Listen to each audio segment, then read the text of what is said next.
So I'm just going to do a quick comparison of these Gearwrench 84 tooth 3-piece set that I got on sale on Amazon for 70 bucks. Took a while to arrive, but finally got them. Just a basic do-it-yourselfer and starting to get better tools and learning about ratchets. And here I have this little old Husky 1/4 inch, and this is the Gearwrench 84 tooth flex head. So I've been using this thing for a while. It's a little bit tough to turn. Not that many teeth, I have no idea. But the back drag is pretty bad on this one. And here's the 84T Gearwrench. Right now it's locked, and you just flip this lever, get the flex head action, and this one's much easier to turn.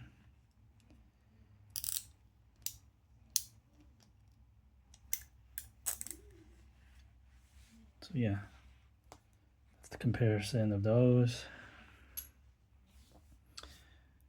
Next I have the 3/8.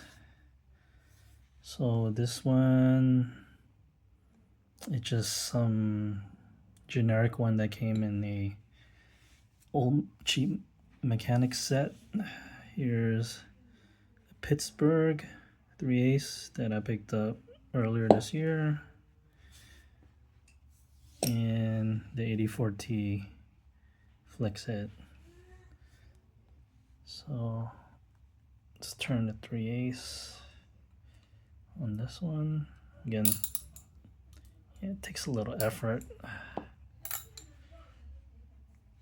And the Pittsburgh is much better. I actually quite like this. I think this is 72 teeth. Yeah, feels pretty good. And the 84T Gearwrench flex head. Yeah,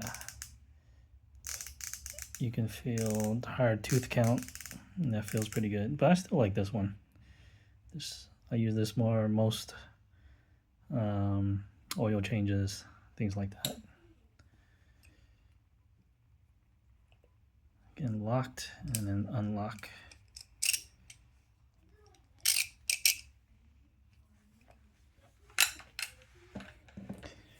Okay, last is the halves, and I have a Pittsburgh half, which I like, 72 teeth, and the Gearwrench is so much longer. So that's one of the first things I noticed out of the box, and it should be good for leverage if I ever need it. I do have one of those Pittsburgh breaker bars, but this is long enough. Might be able to do that too. So let me lock this in. Turn this. Okay. In the Gearwrench. Yeah, that's much tighter. Like that. Again. It's a bit loose on the Pittsburgh and the Gearwrench.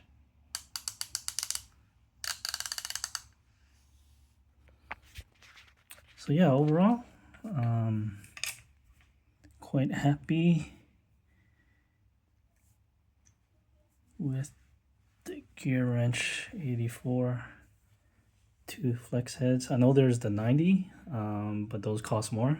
And yeah, I saw these for sale for 70 bucks for the 3, and pretty happy with it.